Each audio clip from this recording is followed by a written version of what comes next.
This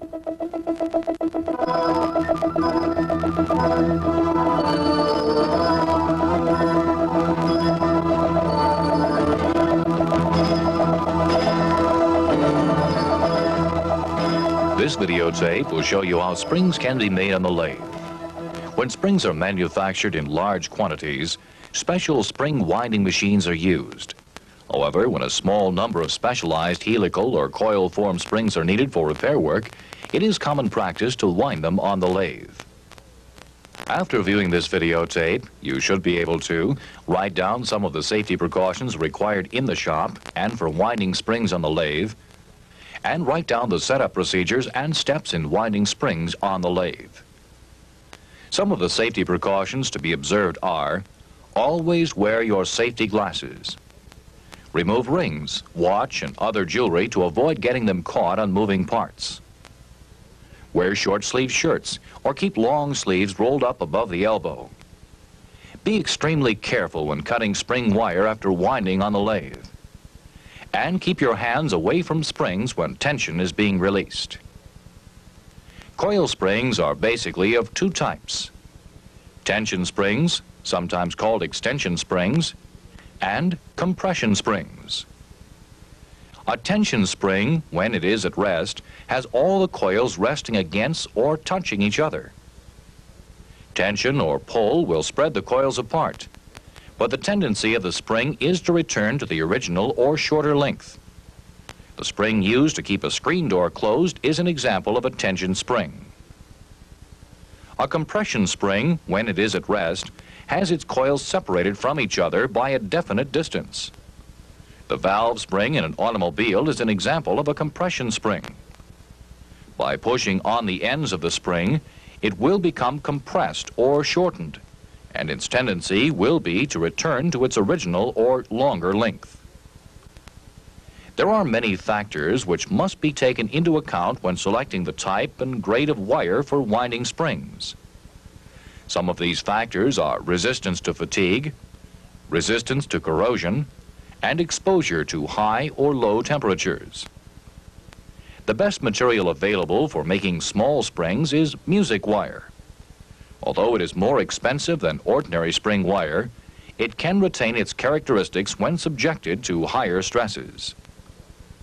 The diameter of music wire ranges from 4 thousandths to 146 thousandths.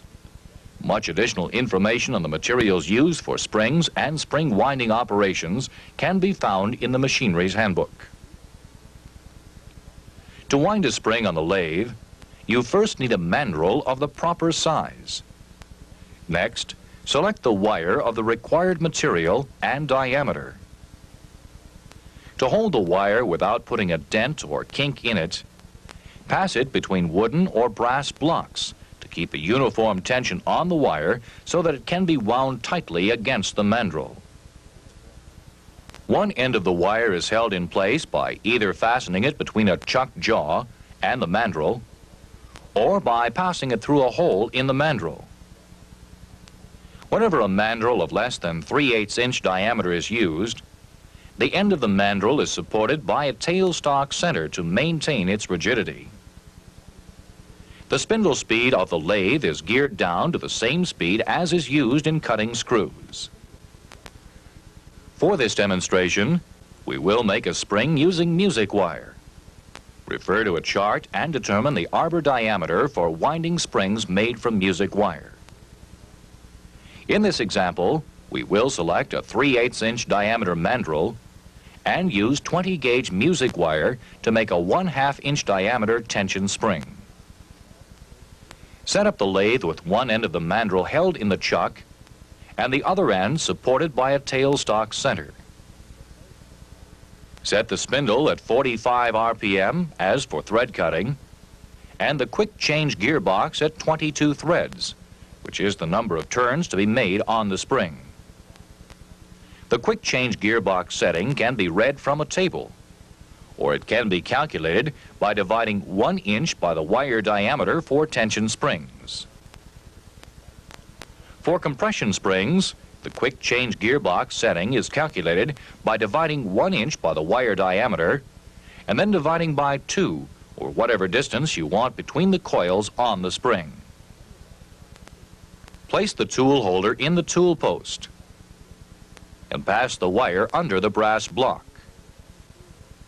Insert the end of the wire under the lathe chuck jaw or through the hole in the mandrel, whichever is provided.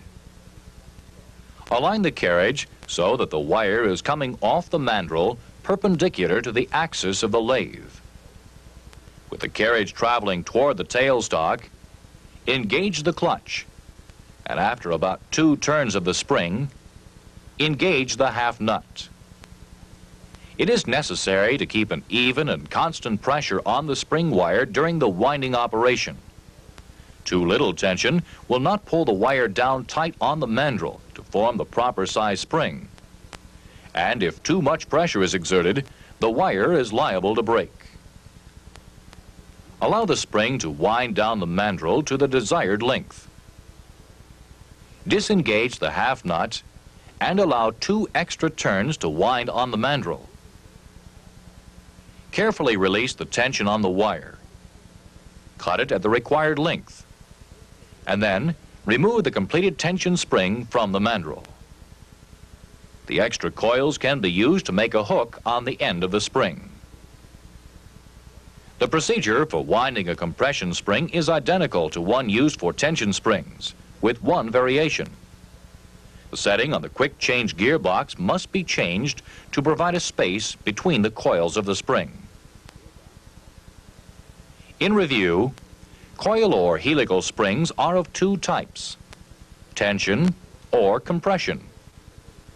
Springs are made of special spring wire or music wire. Springs are made on the lathe by winding the wire over mandrels of different diameters. And care should be exercised when cutting the spring wire after winding on the lathe.